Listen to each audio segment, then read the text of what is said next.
এবং তোমরা তাহাতে পূর্ণীকৃত হইয়াছে, পরমেশ্বর পিতা তোমাকে সেই শক্তিটা পূরণ করে দিচ্ছে যে তোমার দ্বারা কার্য হবে। কখন হবে?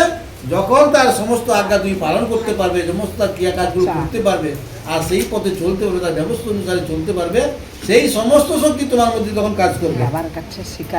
আর যিনি সমস্ত আধিপত্যের কর্তৃত্বের মস্তক, তিনি তোমাকে এই শিক্ষাটা দিয়েছেন, সেই শক্তি তোমাকে দিয়েছে। আধিপত্য মস্তককে, শক্তিকে সেই পরমেশ্বর পিতা সদাপ্রভু। আর সেই সদাপ্রভুর আমাদেরকে বিশ্বাস রাখতে, আজ যারা আমরা খ্রিস্ট যিশুতে আসছি, আমরা তাহারই সন্তান। বাক্যের দ্বারা কি বলো?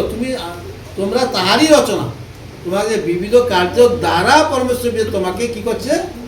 সৃষ্টি করেছে। তাহলে সেই সৃষ্টি বস্তু তোমরা সেই সৃষ্টি বস্তুর কথা অনুসারে চলো।